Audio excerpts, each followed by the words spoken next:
संपूर्ण देशभरामध्ये भारतीय जनता पार्टीचे कार्यकर्ते हे घरोघरी जाऊन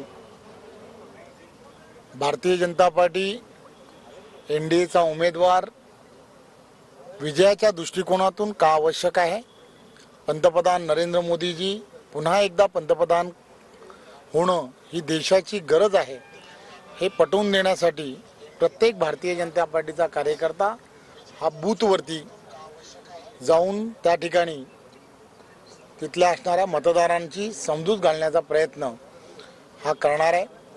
त्याची सुरुवात म्हणून रत्नागिरी सिंधुदुर्ग या मतदारसंघामध्ये एनडीएचा उमेदवाराच्या विजयाच्या दृष्टिकोनातून इथली निवडणूक ही 7 मेला आहे।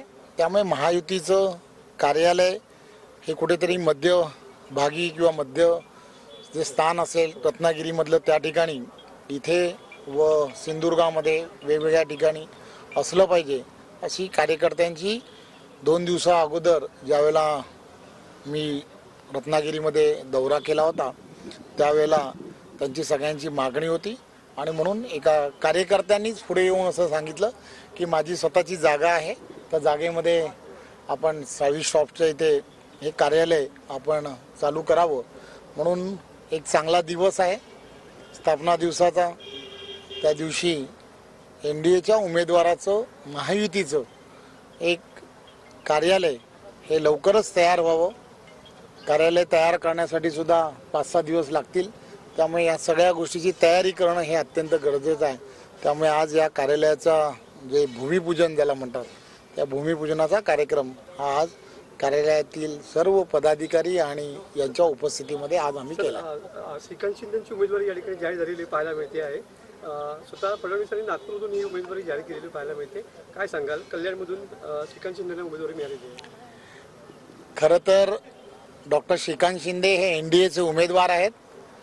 हे गेल्या काही महिन्यांपासून मी असेल डॉक्टर श्रीकांत शिंदे आम्ही दोघांनी एकत्र भारतीय जनता पार्टीच्या महायुतीच्या सगळ्या बैठका घेऊन आम्ही लोकांनी ऑलरेडी 2 महिन्या अगोदरच एनडीएचा उमेदवार म्हणून त्यांच्या कामाला सुरुवात केली आहे। खऱ्या अर्थाने आज त्यासाठी शिक्कामोर्तब झालेला आहे।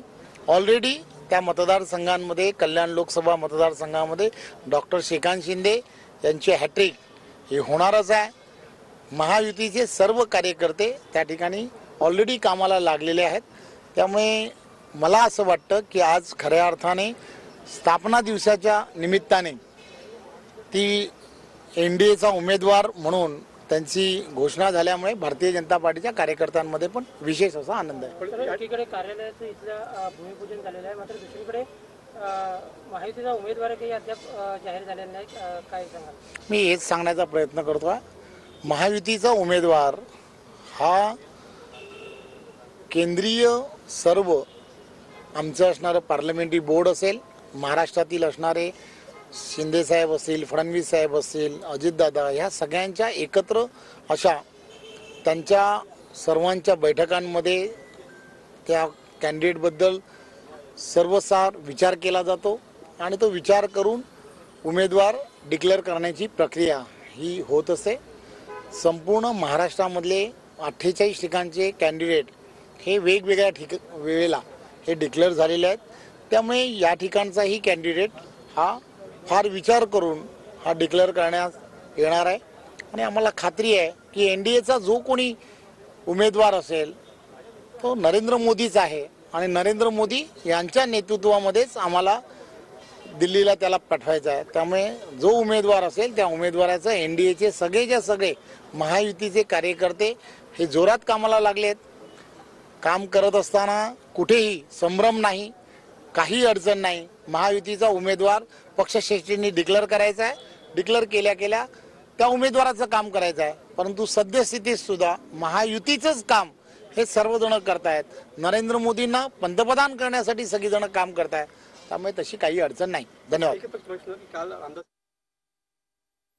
मध्ये श्रीकांत शिंदेंसाठी आपण काम करणार, 2 महिन्यांपासूनच एनडीएचे उमेदवार म्हणून आम्ही कामाला लागलो होतो। श्रीकांत शिंदे यांच्या उमेदवारीबद्दल आम्हालाही आनंद झालाय, अशी प्रतिक्रिया रवींद्र चव्हाणांनी दिली आहे।